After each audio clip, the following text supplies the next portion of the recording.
প্রতিষ্ঠা করার জন্য তিনি এগিয়ে আসলেন এবং he became the natural leader. কিন্তু তিনি একজন ব্যক্তি দলের ঊর্ধ্বে উঠতে পারে না, দল শ্রেণীর ঊর্ধ্বে উঠতে পারে না। এই সীমাবদ্ধতাটা নিয়েই কিন্তু আমাদেরকে মুক্তিযুদ্ধটা করতে হয়েছে।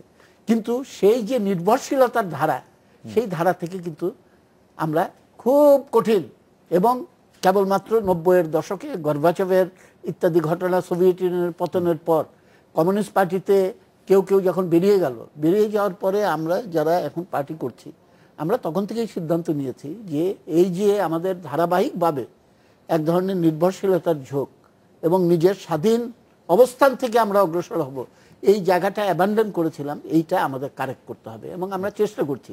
কিন্তু চেষ্টা করার পরেও আমরা পারছি না, কারণ যেই পটভূমিতে আগে রাজনীতি হতো, এখন পটভূমিটা সম্পূর্ণভাবে বদলে গেছে, রাজনীতির বাণিজ্যিককরণ হয়ে গেছে এবং এটা প্রদর্শনবাদের ধারায় চলে গেছে। এইটা অকারণ নয়, আপনার পরের সময় আমি বলার চেষ্টা করব। জি, অকারণ আপনি নিশ্চয়ই সেটা বলবেন। আমরা একটা বিরতির পর আপনার কাছে যে এখানে আসবো সেটা হচ্ছে যে আমরা আমাদের দেশে ধর্মীয়, রাজনৈতিক, অর্থনৈতিক বা সামাজিক কোনো মুরব্বী, ইংরেজিতে যাকে বলে হিরো, সেই অর্থে দেখতে পাই না, যার একটা আহ্বান এরকম থাকবে যে আহ্বানটা আসলে সবার মধ্যে গ্রহণযোগ্য কিছুটাও হলে হবে, কিছুটা আলোচনা, এরকম একজনও এখানে নাই। এর কারণ কি বলে আপনি আসলে মনে করেন, নাকি আছে আমরা জানি না? আপনি যদি এটা নিয়ে আলোচনা একটু করেন, আমরা একটা বিরতি নিয়ে আসছি আপনার কাছে।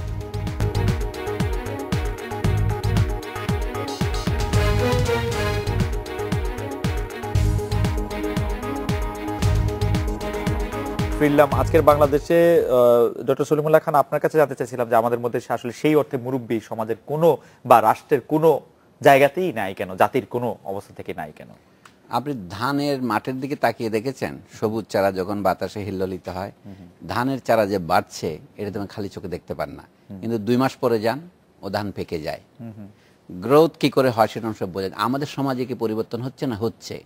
আপনার অনেক কাছে থেকে দেখলে সে বোঝা যায় না, একটু দূর থেকে দেখলে বোঝা যায়। পৃথিবী যে গোল, সেটা তো আমরা বই পড়ে শিখতেছি, খালি চোখে তো বোঝা যায় না। পৃথিবী সূর্যের চারদিকে করে এটাও বোঝা যায় না, কিন্তু সেটা বোঝার জন্য আরেকটা অস্ত্র ব্যবহার করতে হয়, মানে চিন্তার আরেকটা হাতিয়ার ব্যবহার করতে হয়। সেই জন্য আমি বলবো আমাদের সমাজে মুরব্বিনের কথাটা পুরোপুরি ঠিক কিনা আগে জিজ্ঞেস করা উচিত। আমি মনে করি যে ধরুন বাঙালি মুসলমান সমাজের যারা নেতা, আমি তাদের কথাই বলি, এক সময় নবাব আব্দুল লতিফ থেকে শুরু করে সৈয়দ আমির আলী পর্যন্ত ছিল যারা ইংরেজিতে লিখতেন, উর্দুকে তাদের ভাষা হিসেবে, নবাব সলিমুল্লাহ পর্যন্ত। এই ছিল নেতৃত্বের একটা পর্যায়। কিন্তু 1911 সনে ভঙ্গ বাংলা যখন আবার জোড়া দেওয়া হলো, সংযুক্ত বাংলা প্রদেশ হলো, সেটা 35 বছর ছিল। ওই সময় প্রথম উত্থান হয় শেরে বাংলা একে ফজলুল হকের। আমি খুব সংক্ষেপে বলছি, ফজলুল হক 1941 সাল পর্যন্ত নেতৃত্ব উঠছিলেন, 1911 থেকে, এই 30 বছর। কিন্তু তাকে আমরা বলি মারোয়ারি পুঁজি বা পশ্চিমা পুঁজি মিলিয়ে তাকে রাজনীতিতে একেবারে নাই করে দেয় 1941 সনের পরে। মুসলিম লীগে তখন একাধিপত্য করেন জিন্নাহ, কারণ কংগ্রেসে একাধিপত্য করছেন গান্ধী। অফিসিয়াল প্রস্তাব নিয়ে গান্ধীজির হাতে সর্বময় ক্ষমতা ছেড়ে দেওয়া হয় এবং অফিসিয়াল প্রস্তাব নিয়ে জিন্নাহর হাতে সর্বময় ক্ষমতা ছেড়ে দেওয়া হয়। সেই সময় ফজলুল হক একেবারে শূন্য হয়ে গেছিলেন। 1954 সনের নির্বাচনে যুক্তফ্রন্ট জেতার আগে পর্যন্ত ফজলুল হক রাজনীতিতে পুনর্বাসিত হননি। কিন্তু তখন সেই ফজলুল হক আগের সেই বাক শেরে বাংলা নেই, উনি তখন শিয়ালে বাংলা হয়ে গেছেন, দুর্বল হয়ে গেছেন। তার সে না হলে তিনি পূর্ব পাকিস্তানের অ্যাডভোকেট জেনারেল হন, যিনি আগে বাংলার প্রধানমন্ত্রী ছিলেন।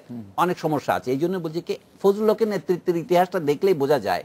আমি এখন বলবো উইথ ডিউ রেসপেক্ট, বর্তমান আওয়ামী লীগ নেতৃত্ব যারা গঠন করেছেন, 54 সনের নির্বাচনে যারা জিতেছিলেন, তাদের মধ্যে ফজলুল হক ছিলেন, সোহরাওয়ার্দী সাহেব ছিলেন, মৌলানা ভাসানী ছিলেন আওয়ামী লীগের নেতা হিসেবে, এবং সেখানে কমিউনিস্ট পার্টি এবং গণতন্ত্র দল এরা অনেক ভূমিকা পালন করেছেন, সেটা আমরা জানি, যে 21 দফার কাহিনী। কিন্তু তারপরে আমাদের নেতৃত্বে কি হলো? পাকিস্তানে তো তখন, পাকিস্তান তো ইলেকশন হয়েছিল 1970-এর, কারণ সারা পাকিস্তানের ইলেকশন হয়নি। 54-র পরে পূর্ব বাংলায় 2বার ইলেকশন হয়েছে।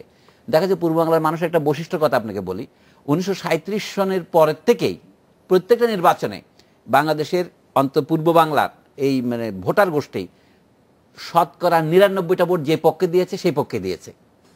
সেটা 1937-এর নির্বাচনে, 1946-এর নির্বাচনে, 1954 নির্বাচনে, এমনকি 1970-এর নির্বাচনেও আমরা একই পদ্ধতি লক্ষ্য করেছি। তো এখন বলছে মুরব্বীর জন্য অপেক্ষা করে না, মুরব্বী কিন্তু মানুষই তৈরি করে।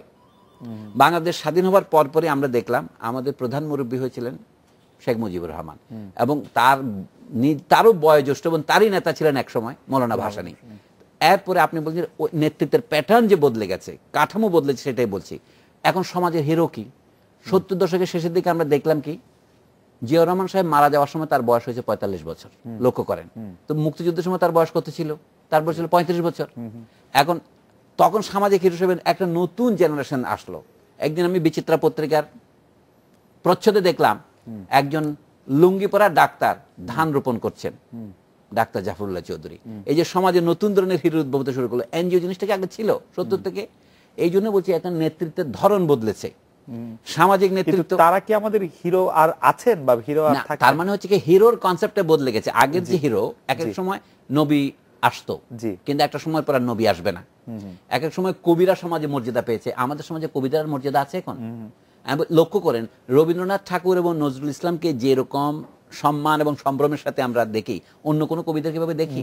এবং রাজনীতি, জাতীয় রাজনীতিতে যে নেতৃত্ব, ধরেন শেরে বাংলা, ফজলুল হক, সরওয়ার্দী, শেখ মুজিবুর রহমান, মৌলানা ভাসানী, এরকম নেতৃত্ব আপনি যদি চানও আর পাবেন না, কারণ যুগটা বদলেছে। ওটা ছিল এক ধরনের পরাধীনতা বিরোধী আন্দোলন।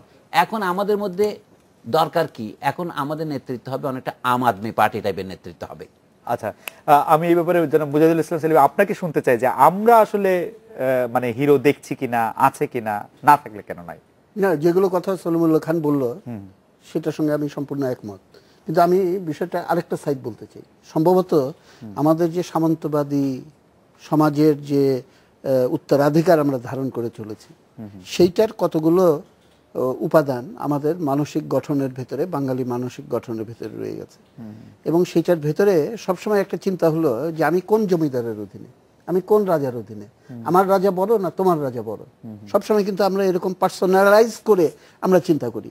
এমনকি আমাদের ধর্মচিন্তার ভেতরেও দেখবেন যে হয় কালী ভক্ত, হ্যাঁ, কিংবা শিব ভক্ত, কিংবা মুসলমানদের ভেতরে পীর ভক্ত, একজনকে নিয়ে কিন্তু অবলম্বন করে তারপরে আমাদের জিনিসগুলো হতে থাকে।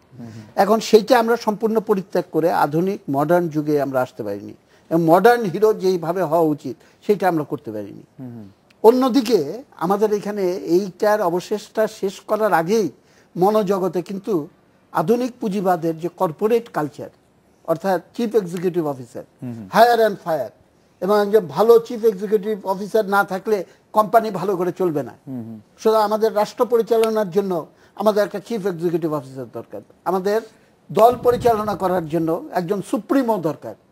সবসময় কিন্তু যেটাকে আমি সাধারণ অর্থে উইদিন কোটেশন ভক্তিবাদ বলে চিহ্নিত করতে চাই, এই ভক্তিবাদের ধারাটা কিন্তু আমাদের রাজনীতির ভেতরে আপনি দেখতে পাবেন, বিশেষ করে বড় রাজনৈতিক দলগুলো। আপনি আওয়ামী লীগের মিটিং দেখেন, মিছিল দেখেন, বিএনপির মিটিং মিছিল দেখেন, শতকরা 95% স্লোগান হলো শেখ হাসিনা এগিয়ে চলো কিংবা খালেদা জিয়া এগিয়ে চলো। এবং কার নেতাকে বিশুদ্ধ এবং কোনো ত্রুটি মুক্ত এইটা প্রমাণ করার জন্য অদম্য প্রতিযোগিতা, এবং তাকেও সামনে রাখতে পারলে পরেই আমার দলটা বিকশিত হবে। এবং এই দলের সমস্ত কানেকশনসটা আমি আগেই বলেছি যে এইটা নীতি আদর্শ ভিত্তিক না, এটা সবটাই হলো ক্ষমতা ভিত্তিক, ক্ষমতা কেন্দ্রিক। এবং ক্ষমতাটা এত বেশি লোভনীয় হয়ে উঠেছে কেন? কেননা যেটাকে আমরা বলি অনুপার্জিত আয় বা রেন্ট সিকিং, সেই রেন্ট সিকিং এর একটা প্রধান উৎস হলো রাষ্ট্র ক্ষমতা।